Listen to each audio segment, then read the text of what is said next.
क्या? घर का शंकर मरे प्यासा बाहर करे जलधारा, परमात्मा अविचल है। और जब आरती बोलते हैं कि ओम जय जगदीश हरे, उसमें एक जगह है तुम हो एक अगोचर, जो इस दृष्टि से दिखाई नहीं देता है। लेकिन हुआ क्या? वो परमात्मा अविचल है, चलता नहीं, दुनिया को चलाता है, खाता नहीं खिलाता है, जल दे रहा है, औषधि दे रहा, अन्न दे रहा, वस्त्र दे रहा है, संसार में लोगों को निद्रा दे रहा है, खाता नहीं खिला रहा है, पहले वो निराकार है, दुनिया को वस्त्र दे, कपास भगवान ने बनाई, रेशम परमात्मा ने बनाई। आज तक दुनिया में कोई इंजीनियर एक बूंद खून की नहीं बना पाया। आंख में कौन से पदार्थ होते जिससे चमकता है, आज तक को बहुत कोशिश की पर बना नहीं पाए। अगर बन जाते तो लोग अंधे की रहते। यही परमात्मा की रचना है, और रचना में विशेषता है। ये नाखून बढ़ते काट देते हैं, अच्छा बाल बढ़ते काट देते हैं। अगर इसी तरह से दांत बढ़ते आदमी तो रहता घर में, एक भी बच्चा घर में नहीं मिलता, एक भी बच्चा घर में नहीं मिलता।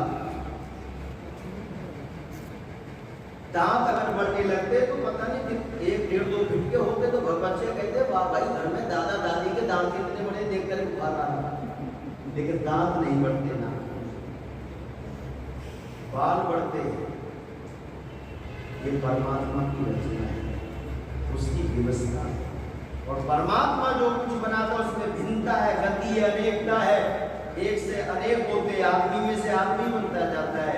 इंसान जो कुछ बनाता है उसमें गति नहीं, और एक में से दो नहीं हो सकते। ये बाजा एक का एक ही रहेगा, दो नहीं बन सकते, और जितना उतना ही बड़ा रहेगा। बजा तो भले वरना चुप पड़ा, प्रभु अनंत अनंत उसकी है।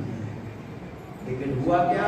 घर का शंकर मरे प्यासा बाहर करे जलधारा, और ऐसा पुत्र नरक का गामी महादुष्टी हत्यारा। जो शंकर एक गिलास पानी मांग रहा है, उसे पानी नहीं दिया, और जो दुनिया को पानी पिला रहा है उसे पिलाने की कोशिश करता है। एक नौजवान दरवाजे बैठा किताब पढ़ रहा था, पिता ने कहा बेटे प्यास लगी, जरा एक गिलास पानी पिला दे। तो ये कहता मैं किताब पढ़ रहा हूँ, तुम्हें प्यास लगी है क्या? नमक चाट ले सुबह सुबह। पिता ने कहा आज अंधेरे में उठा था तो मेरे घुटने में चोट लगी, चलना बंद हो गया, एक गिलास पानी पिला दे। तो फिर कहता फिर आपने पानी मांग लिया, मैं पुस्तक पढ़ रहा हूँ तुम्हें पानी की लगी पीने, क्या दुश्मनी है कोई मुझसे? पिता ने कहा भले आदमी ऐसी कौन सी किताब पढ़ा, ध्यान सुनना, ऐसी कौन सी किताब पढ़ रहा है जिसको छोड़ना नहीं चाहता? वो कहता है सरवर कुमार का जीवन चरित्र पढ़ रहा हूं। क्या कहा? सरवर कुमार का जीवन चरित्र पढ़ रहा हूं। पिता ने कहा भले आदमी इस किताब को तूने पढ़ा भी है, हाथ में ही थाम रखा है। बोले पूरी किताब पढ़ ली, अब केवल 2 ही पृष्ठ बचे। तो पिता ने कहा आकर इसमें लिखा था। तो कहता जो तुम कहना चाहते वो पहले ही समझ गए। आप यही कहोगे सरवर कुमार ने माता पिता की सेवा की और अपना जीवन बलिदान कुर्बान कर दिया। पिता ने कहा यही कहूंगा, वो एक सरवर था जो माता पिता को लेकर घूमता, जीवन दे देता है, और तू एक ऐसा कि एक गिलास पानी पिलाना नहीं चाहता है। तो ये छठ खड़ा हो गया नौजवान और कहता है वो अंधे थे, तुम कोई अंधे थोड़ी नहीं। ये स्थितियां है। आज इतने वृद्धाश्रम हिंदुओं के खुलते जा रहे हैं, ये एक अवसाद है, पतन है। कैसा आया समय न होती वृद्धों की सेवा, और 10 पुत्रों में एक पुत्र भी नहीं रोटी देवा। लोग बच्चों से हुए दुखी, और बिरला ही परिवार मिलेगा अच्छी तरह सुखी। अरे नर्क घर घर बनते जाते, और महाभारत से युद्ध आज चौकोर नजर आते। प्रेम नहीं भाई भाई में, और बड़े बड़े परिवार मिटे हैं आज लड़ाई में। 10 पुत्रों से तो माता पिता की सेवा नहीं होती, और 10 बच्चों को 2 माँ बाप पाल देते हैं। महाभारत में कथानक एक आता है बड़ा प्यारा, मुझे गीत याद आया। प्यास लगी, धर्मराज जी ने कहा देखो कहीं पानी है, प्यास बहुत लगी है। पानी की तलाश में अलग अलग भाई गए बारी बारी से, और सब के सब मूर्छित हो चले गए। तो उसके बाद धर्मराज ने कहा, हुआ क्या? जो जाता है इधर तो लौट नहीं आता है, पानी तो इधर है, पक्षी उड़ रहे, सरोवर जरूर है। और जाकर धर्मराज ने देखा कि मेरे भाई एक पेड़ के नीचे सब मूर्छित पड़े हैं, पर सरोवर में पानी हिलोने दे रहा, बड़ा स्वच्छ पानी है। प्यास तो बहुत लगी है, पहले प्यास बुझा लूं, फिर इनको देखूंगा। और जैसी अंजलि में जल लिया और पीना चाहते, सामने से एक आवाज आई, रुको, अगर तुमने इस जल को पी लिया तुम्हारी भी यही स्थिति होगी जो तुम्हारे भाइयों की हुई। धर्मराज में धैर्य था।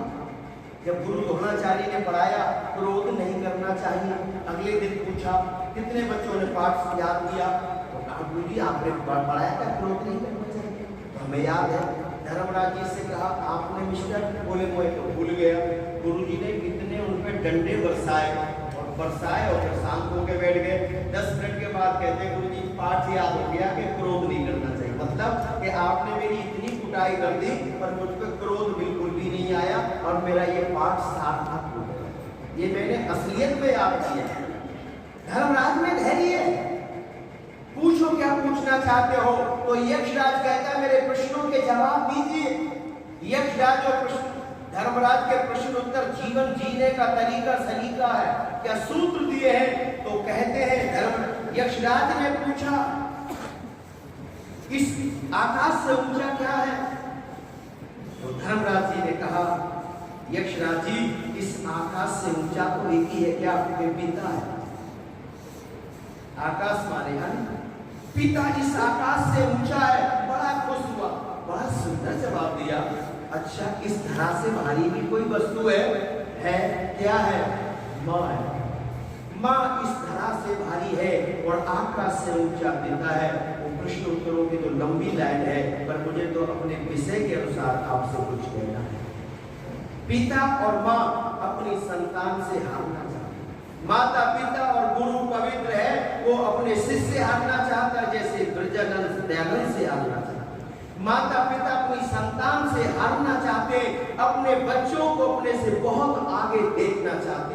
उदय प्रताप राणा पुलिस में दीवान था, लेकिन उसका बेटा पढ़ लिख करके अनिल प्रताप राणा पुलिस का डीजीपी बना और कहा कि अरे उदय प्रताप तू दीवान रहेगा, तेरा बेटा तो पुलिस का डीजीपी बना है और आज इधर से गुजर रहा है, गाड़ियों का काफिला होगा और जब वो गाड़ी से नीचे उतरेगा तो हम क्या सब खड़े होंगे बिल्कुल सलोट देने के लिए, और जब तेरा बेटा उतरेगा नीचे तो तुझे अपने बेटे को सलोट देना पड़ेगा, तेरा बेटा पुलिस का सबसे बड़ा अधिकारी है। जब उदय प्रताप से ये कहा तो रोकन कहता है, बस इसी दिन का इंतजार था, मेरा बेटा पढ़ लिख कर मुझसे बहुत बड़ा अधिकारी बन जाए, मैं उसे सलोट दे दूं, मेरा जीवन पूरा हो जाए।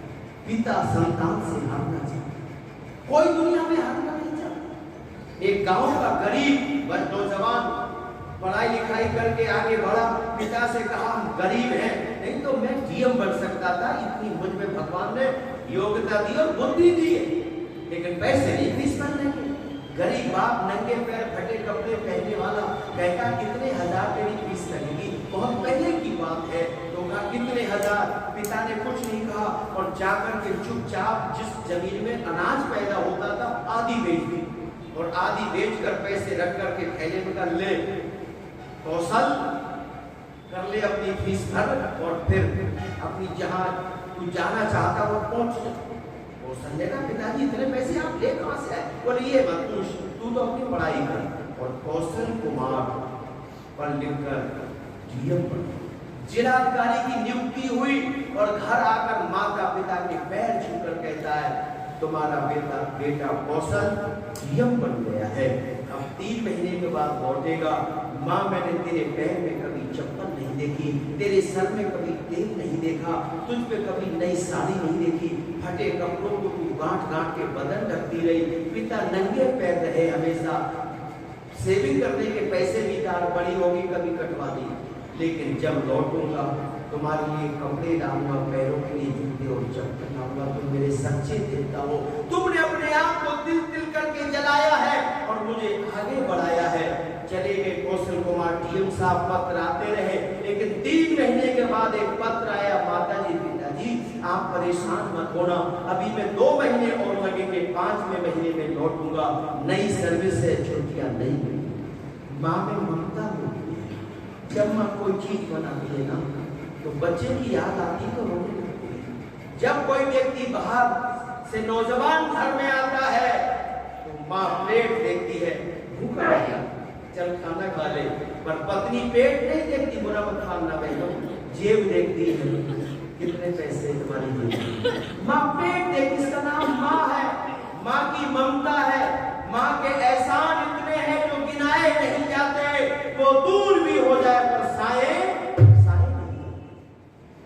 माँ ने कहा कौशल की बहुत याद आ रही है, एक बार मिलकर आओ, कैसा है? अरे भैया वो डीएम है, मैं फटे हाथ में नंगे पैर फटे कपड़े कैसे मिलूं? कुछ भी सही तो उसके पिता हो, मिल करके आओ। बार बार कहने पर पड़ोस से पैसे मांग कर लाई, कपड़े फटे हुए धो दिए, उनको जगह जगह सिल दिया और 2 रोटी बनाकर एक कप पत्ते में रखकर चटनी रखकर का मेरे बेटे को दे देना। उसने माँ के हाथ की रोटी 5 महीने से पहुंच गए डीएम साहब के बंगले पर, फटा हाथ, कपड़े फटे, धोती फटी, नंगे पैर, बाल बड़े बड़े, चेहरे का रंग काला है। और सिपाही से कहते हैं यहाँ कौशल की रहते? हाँ जानते हो, बोले मिलना चाहता था। अरे डीएम है? हाँ हाँ। सिपाही गया और साहब से कहता है बड़ा फटीचर किसान, बड़ा गरीब किसान है, पर आपका सर नाम जानता है और वो आपसे मिलना चाहता है। कौशल अपने मित्रों के साथ केबिन में बैठे थे, जब बाहर निकले तो उनका रुमाल अंदर रह गया, उसे उठाने गए तो साथी के लगे किसान तो हो ही नहीं सकते, तो कोई भिखारी है, भिखमंगा कहाँ आ गया डीएम के बंगले पे भीख मांगने के लिए। लेकिन कौशल ने जब ध्यान से देखा तो कहा भाई तुम भिखारी नहीं है, तुम नहीं जानते, ये एक बहुत बड़ा फरिश्ता है, मेरे जीवन के लिए फरिश्ता है। इस फरिश्ते की बदौलत आज मैं यहाँ तक पहुँचा हूँ, मतलब ये फरिश्ता है। बोले आप नहीं जानते, इस फरिश्ते ने नंगे पैर रहकर फटे कपड़े पहनकर मुझे पढ़ाया, दिखाया, मेरी फीस भरी है, मुझे रोटियां दी हैं, मेरी शौकें पूरी की हैं, पर ये अपने आप को दुख उठाता रहा, मुझे सुख देता रहा। ये मेरे पूज्य पिताजी, ये मेरे भगवान जैसा है। और एकदम आगे कौशल कुमार डीएम साहब बड़े, एक गरीब बाप खड़ा था, मिट्टी में पैर सने हुए थे और डर भी था कि नाराज ना हो जाए। आगे जाकर डीएम साहब ने पिताजी के पैरों को छुआ, तो मिट्टी लगी थी पैरों में, उसे माथे पर चंदन समझकर लगाया। पिता ने एकदम अपने बेटे को गले से लगाया, माथा छुआ और कान में कहा नाराज मत होना, मैं नहीं आ रहा था, आपकी माँ ने ही भेजा है, 2 दिन से भूखी बैठी है, कौशल से भी ले आओ और ये 2 रोटी भी दी है। कहा पिताजी कैसी बात करते, आइए। अपने बेटे सम्मान किया, आतिथ्य किया, अपने बेटे का साम्राज्य देखा। उस समय वो गरीब पिता खड़ा होकर कंधे पे हाथ रखकर कहता कौशल मैंने गलती की, मैंने आधी जमीन बेच दी, अगर पूरी बेच देता तो और बड़ा अधिकारी बन जाता। ये पिता है जो माता पिता गुरु के चरणों में प्रणपति बारंबार, हम पर किया बड़ा उपकार, हम पर किया बड़ा उपकार। पिता हमारा पालन करता, सभी अभिलाषा पूरी करता।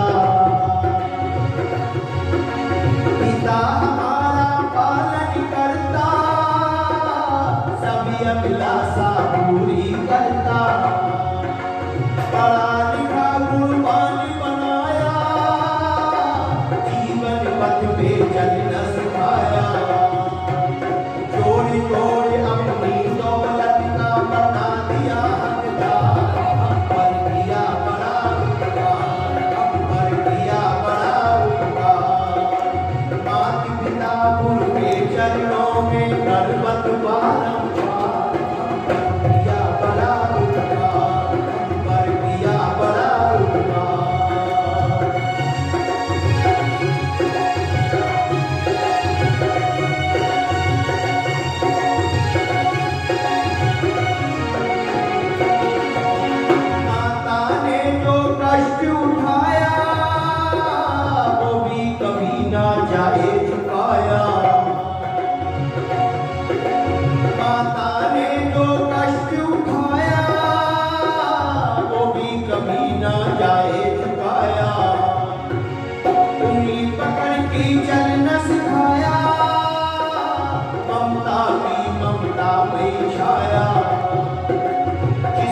मोदी में पल कर तू कहलाता होशियार, हम पर किया बड़ा उपकार, हम पर किया बड़ा उपकार।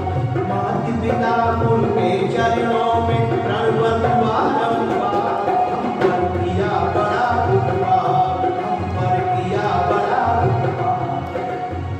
माता ने जो कष्ट उठाया वो भी कभी ना जाए चुकाया, उंगली पकड़ के चलना सिखाया, ममता की ममतामयी छाया। एक नौजवान पढ़ लिख करके सर्विस में लग गया, माँ अकेली रह गई, विधवा थी। जब कभी मिलने जाए तो डांट देता था। आज भी ये अपनी जॉब पर गया, अपने ऑफिस गया तो भोजन भूल गया और माँ भोजन लेकर पहुंची तो बड़ा डांटा, क्यों आई है, किस लिए आई है? पता है, लोग कहते हैं ये उसी का लड़का है जिसकी एक आंख खराब है। माँ की एक आंख नहीं थी, एक से काम चला रही थी, रो करके घर चली आई। लेकिन कोई मोहल्ले की कोई और दूसरी माँ बहन गई किसी काम से तो ये मिल गया, कहा कि ठीक हो बेटा कि हाँ आपकी माँ मिली थी, कि हाँ मिली थी, वो तो आज ही मिलकर आई, मिलकर मुझसे गई है। तो उसने कहा तुम्हारे ऊपर माँ के बहुत एहसान है। तो कैसे?